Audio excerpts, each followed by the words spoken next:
Okay, let's unpack this. You've tasked us with diving deep into WWE Night of Champions 2025, an event that promised champions, promised new royalty, and boy, did it deliver. Oh, absolutely. We've sifted through a whole stack of sources, recaps, notes, the works. Yeah. And our mission today is basically to boil it all down for you, give you the key takeaways, the surprising stuff that really defined this massive night. That's right. And what's really interesting about Night of Champions, I think, isn't just the matches themselves. Right. It's how every single moment, it felt like, was woven into this bigger story, setting things up for the future. So this deep dive, it should help you understand the, let's say, strategic importance of the night. From the pre-show buzz all the way to that, controversial main event. Yeah, well, good though. Uncovering those little ripple effects you might have missed otherwise. Okay, so let's set the stage first. This whole thing kicked off with a pretty hefty pre-show, like 2 hours long. 2 hours, yeah. A lot of build-up. A lot of build-up, mostly focused on the King and Queen of the Ring finals. You had the commentary team, Cole, Barrett, Redmond, Saxton. Later on, just really leaning into the speculation, hyping every angle. And showing the superstars arriving, at the Kingdom Arena there in Riyadh.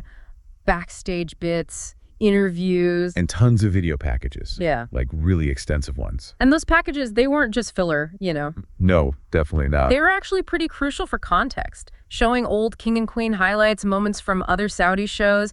It really hammered home the significance. Yeah. Built the prestige. And the venue itself, the Kingdom Arena, got a lot of praise. It looked fantastic, felt like a big deal. Totally. Then the main show kicks off. You get this slick intro reel, images of Riyadh, dramatic music. Yeah. Sets the mood perfectly, high stakes. Yep. And then Barrett and Cole, welcome everyone. Quick rundown of the card, and boom, straight into the action. And what action to start with? The King of the Ring final. Yeah, exactly. Cody Rhodes versus Randy Orton. Nearly 20 minutes, back and forth, really intense. Good match. Great match. Cody gets the pin after the Crossroads. He's the new King of the Ring. And that comes with a huge prize. Oh, yeah, the guaranteed title shot at SummerSlam. Aldis and Pierce are there. Crown presentation, the whole ceremony. Right. But what's really insightful, I think, is what Cody did immediately after. The backstage interview. Yeah, he gives props to Orton, thanks him for the match. Meanwhile, you see Orton on the ramp just giving him this dark look. Yeah, that look was something. But then Cody, holding the crown, just boldly says, I'm challenging Punk or Cena at SummerSlam. Hold on to that title tight, because I'm coming for it. Wow. No messing around. Not just a tournament win, right?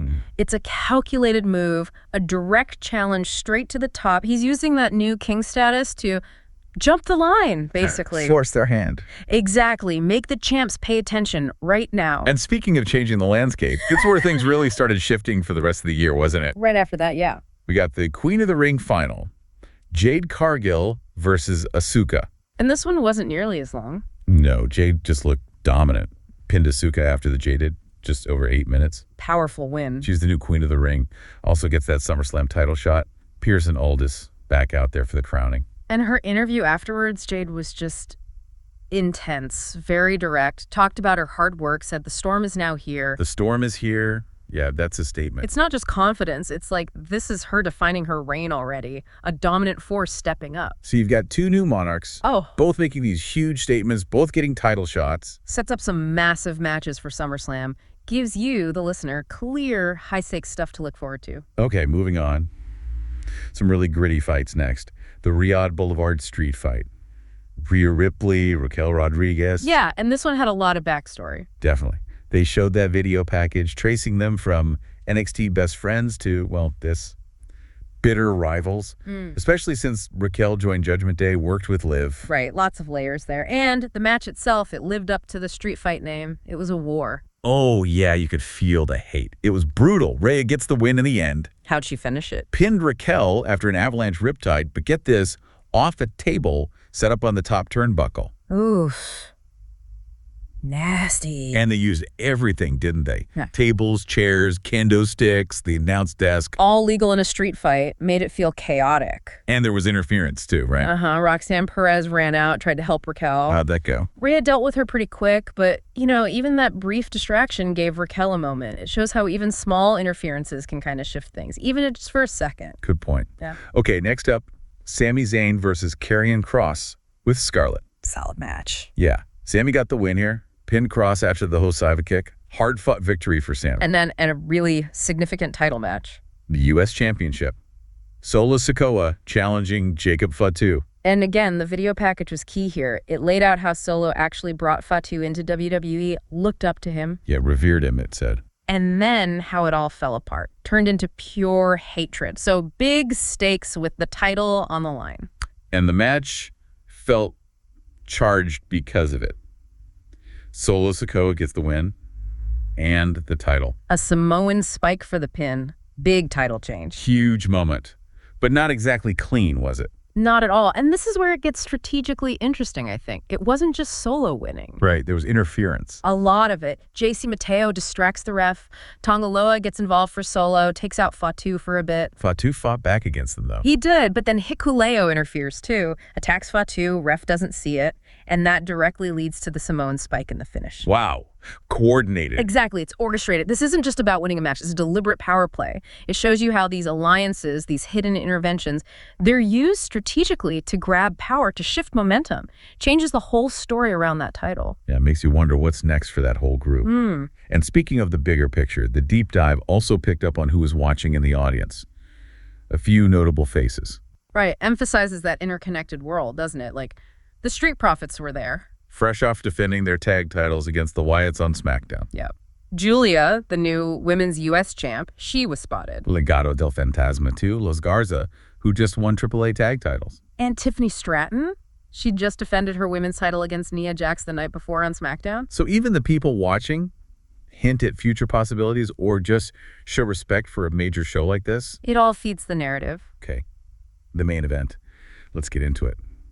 Undisputed WWE Championship. John Cena, the champ, against CM Punk. The big one. And that promo video package, it really leaned into their differences, didn't it? Called them yin and yang. Yeah, it dug into their history, but also recent stuff. Cena's pipe bomb, Punk's punkonomics. What was the significance of mentioning those specifically? Well, it subtly suggested this kind of role reversal, didn't it? Cena, who gave that famously anti-establishment pipe bomb promo years ago, now the champ may be bending rules. Punk, the ultimate rebel with punkonomics, now challenging the guy who kind of embodies Punk's old defiance. It added this layer of irony. Interesting angle. And the match itself. Yeah. Long one. Over 26 minutes. Epic feel to it. But the ending. Yeah. You won't believe the chaos. It was a total roller coaster. Alliances forming, breaking, betrayals. Yeah, it felt like half the roster got involved somehow. It really did. Okay, so walk us through it. It started getting wild when Cena thought about using the belt, right? Yeah, he picked it up, seemed like he might use it, but the crowd reaction maybe swayed him. He put it down. Then, moments later, ref gets knocked out. Accidental. Classic wrestling trope, but it opened the door. Punk had Cena covered. Potentially for the win, but no ref. That's when all hell broke loose. Seth freaking Rollins comes out, Money in the Bank briefcase in hand, and he's not alone. No, he's got Braun Breaker and Bronson Reed with him. They immediately jump Punk. Rollins is yelling for a new ref. But Cena stops Rollins, hits him with an attitude adjustment. So now Cena's dealing with Breaker and Reed. It's just escalating. Then, out of nowhere, Penta and Sami Zayn run down. They start brawling with Breaker up the ramp. Absolute mayhem. Meanwhile, in the ring, Bronson Reed goes for the tsunami splash on Cena. And here's the craziest part. Maybe. Cena and PNK team up. They actually work together to dump Reed out of the ring. Unbelievable moment, given their history. Punk offers Cena a hand up. Cena takes it. Looks like a moment of respect, maybe a hug. But Punk was ready for a trick. He fights back against Cena. So much for the team up. And just then, Rollins sneaks back in, whacks Punk with the briefcase, hits the stomp. Vicious. Cena throws Rollins out again, but the damage is done. And right then, the original ref starts to stir, just recovers in time. So count the pin. 1, 2, 3. John Cena retains. Wow, just wow, what a finish. What? The complexity of it is fascinating, isn't it? That role reversal thing really played out. Cena gets the win, but it's anything but clean. Not even close. You had friends, enemies, brief alliances, betrayals, all crashing together.